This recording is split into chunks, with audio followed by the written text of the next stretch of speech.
Hey, halo, assalamualaikum warahmatullahi wabarakatuh. Berjumpa lagi dengan channelnya Dunia Sunrise. Seperti biasa, kita akan membahas lagi peralatan yang akan dipakai untuk mendaki. Kali ini salah satu peralatan untuk penerangan jika perjalanan malam. Alat apa itu? Ini dia alatnya, sebuah senter kepala, atau biasanya sih disebut headlamp. Headlamp ini sangat berguna sekali jika kita melakukan pendakian malam sebagai alat penerangan yang wajib kita bawa. Yang saya akan bahas sekarang itu adalah headlamp brandnya dari Energizer dengan kekuatan penerangannya 350 lumens. Headlamp Energizer ini bukan pertama kali ini saya pakai ya, karena sebelumnya 3 tahun ke belakang juga saya pakai merek yang sama, tapi dengan kualitas lumens yang berbeda. Yang kemarin saya pakai itu 250 lumens. Karena kemarin rusak, karena usia juga, terus sering kena hujan, ya akhirnya dia rusak. Nah, saya coba beli lagi, tapi dengan upgrade lumen yang lebih besar, yaitu 350 lumens. Belum pernah saya pakai juga sih, belum tahu jadi penerangannya seperti apa. Nanti kita coba cek kekuatan terangnya tuh seperti apa.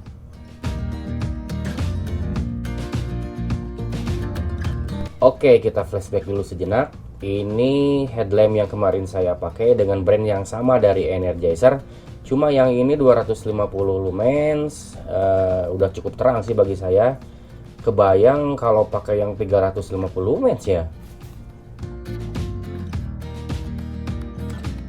Nah, ini dia spesifikasi headlampnya Energizer 350 lumens. Ini dia yang dijanjikan. Ada bla bla blanya, kita bahas nanti di depan. Nah, kalau kita beli headlamp ini, kita dapat satu paketan dalam satu dus, yang kebetulan dusnya udah saya buang. Yang jelas kita dapat lampunya ini, kita dapat baterai ukuran A3 3 buah, kita dapat head strap juga atau talinya. Oke, kita lanjut ke pembahasan selanjutnya. Oke, kita bahas fitur yang pertama. Di sini dijelaskan bahwa dia itu bisa menekuk 60 derajat ke bawah. Dia punya 5 gigi untuk ngeflip 5 kali ke bawah. Dan di fitur yang kedua ada yang namanya night vision. Night vision ini adalah lampu berwarna merah, gunanya untuk menembus kabut jika ada kabut lumayan tebal.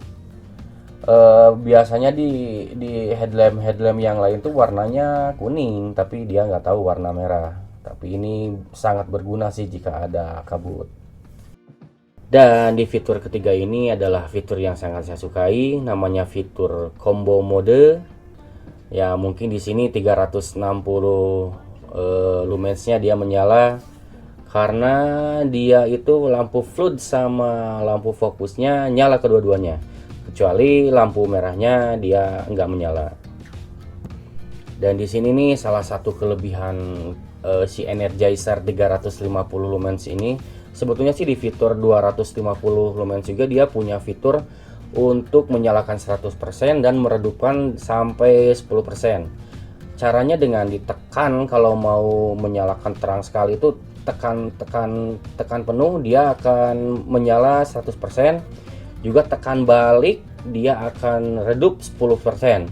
Tergantung kita sih, nggak 10%, kita mau 60% atau 50%, dia bisa dengan cara kita menekan lama. Kalau untuk menyala 100% kita tinggal tekan lama.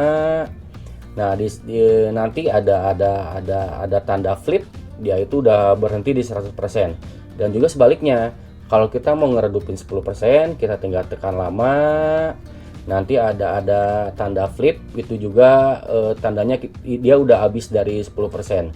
Tapi kita juga bisa naikkan dia ke 40%, 50%, tergantung kebutuhan kita juga sih. Lanjut ke fitur 4, ada yang namanya spotlight, yang nyala cuma lampu tengahnya aja yang besar. Fungsinya dia sebetulnya lebih fokus, menyorotnya lebih jauh juga. Dia untuk biasanya sih untuk nyari-nyari jalan ya, saya pakai lampu ini. Dengan fitur dia bisa yang sama seperti yang tadi, dia bisa diredupkan dengan cara ditekan lama untuk 100% dan ditekan balik lama untuk ke 10%. Lanjut ke fitur 5, ada yang namanya floodlight. Floodlight ini yang nyala itu lampu kedua dari sisi kanan dan kirinya, itu yang nyala itu cuma itu aja sih. Dan lampu ini adalah lampu yang lebih sering saya pakai ketika hiking malam, karena lampu ini lebih menyebar kiri kanan. Ya cukuplah, nggak usah terlalu pakai lampu jauh juga, nggak apa-apa sih. Saya rasa pakai lampu ini juga udah cukup sih untuk menerangi jalan kita di depan, kecuali kalau ada yang mau nyari jalan ya saya nyalain lampu yang fokus yang lebih gede. Tapi kalau untuk jalan sendiri sih ini juga udah sangat cukup. Terus saya pakai biasanya di 20 atau 30%. Pengalaman saya sih kalau pakai lampu floodlight ini di 20 atau 30% itu bisa bertahan sampai 20 atau 25 jam ketahanannya.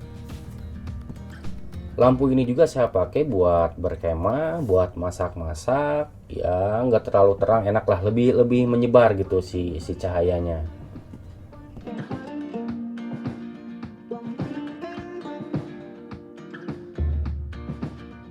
Di sini ada fitur 6 sebagai fitur terakhir. Di boxnya bertuliskan ini adalah water resistant. Jangan salah tanggap, ini tidak sepenuhnya anti air, dia cuma bisa menahan cipratan air. Oke, kita lanjut bahas ke headstrapnya atau talinya. Menurut saya ini agak kurang sih, agak kurang premium, karena talinya terlalu lentur, agak kurang enak juga dipakainya sih. Tapi untuk jahitan, untuk merek, warna, saya cocok sih untuk si Energizer ini. Baik, kita lanjut ke bahan apa yang dipakai si headlamp Energizer ini. Ya 90% ini bahannya plastik, agak kurang elegan sih kalau bisa dibilang ya, tapi mengingat harga yang cuma 130 ribuan sih worth it buat saya. Si karetnya ada, cuma dia disimpan di on off nya aja, selebihnya dia plastik semuanya. Terus untuk dalaman tempat penyimpanan baterai dia nggak punya seal. Biasanya sih kalau headlamp yang agak mahal dia ada seal untuk penahan air, jadi air tidak bisa masuk ke dalam. Nah si Energizer ini ya makanya saya bicara ini tidak sepenuhnya waterproof, karena dia tidak punya seal di bagian baterainya itu, jadi rentan terkena air kalau ada hujan besar. Oke, kita lanjut ke baterai. Saya akan jelaskan ini karena ini menurut saya penting untuk para pendaki atau petualang. Kalau ada yang bertanya, kenapa di era modern ini dia masih pakai baterai yang manual, nggak yang di charge gitu? Saya akan coba jelasin kenapa dia pakai baterai yang seperti ini. Dia pakai baterai yang tipenya sekali buang sebetulnya ya. Dikarenakan kalau bertualang itu kan tidak memungkinkan kita untuk mencas lagi baterai. Jadi sebaiknya kalau kita senang main di alam bebas, pakailah baterai yang seperti ini. Karena baterai yang dicas itu biasanya tipe-tipe baterai rumahan untuk memperbaiki motor atau mobil.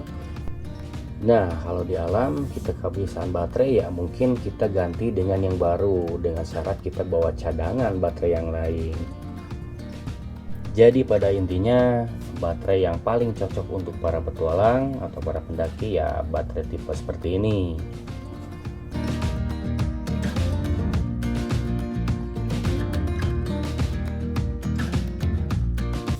Oke, kita bahas beberapa kekurangan dari headlamp ini. Selain strapnya yang agak kurang bagus, juga tempat baterainya yang nggak di-seal. Nah ini salah satu kekurangan juga nih. Si tekanan tombol on off nya itu nggak bisa nyala ketika tekan kiri dan kanan. Dia meski ditekan di tengah-tengahnya tuh. Jadi intinya kalau kita pakai sarung tangan itu nggak dijamin kita kesusahan untuk menyalakannya. Dan ini adalah kekurangan yang terakhir yang akan saya bahas mengenai headlamp Energizer ini adalah dia itu silau ketika berpapasan dengan orang lain. Dikarenakan apa? Dikarenakan dia mempunyai bahan yang bening di pinggir-pinggirnya. Jadi meskipun kita kebawahin lampu derajat, orang lain akan silau melihat kita. Nah seperti inilah. Meskinya sih bahannya ada penutup di pinggirnya tuh ya, supaya nggak hilauin ke orang lain. Tapi kalau berpapasan dengan kita memakai headlamp ini, dijamin orang yang berpapasan dengan kita akan silau melihat kita. Oke, kita tes langsung di luar. Ini ada modenya night vision. Yang lampu merah tadi ini fungsinya ketika ada badai kita nyalakan ini. Kita lanjut ke combo mode yang lampunya menyala 3 tadi. Ini lebih terang. Kita coba redupkan ke 10%. Ada spot mode yang lebih fokus. Kita coba redupkan ke 10%. Nah seperti ini, lebih enak juga sih. Yang terakhir ada flood mode. Ini lebih menyebar sih cahayanya. Kita coba turunkan ke 10%. Nah itu dia. Oke, itu dia sekilas ulasan dari saya mengenai headlamp Energizer 350 lumens. Ya tergantung cocok-cocokan kita ya kalau membeli. Ya menurut saya ini terbaik lah di kisaran harga 130.000. Oke, selamat mencoba dan assalamualaikum warahmatullahi wabarakatuh.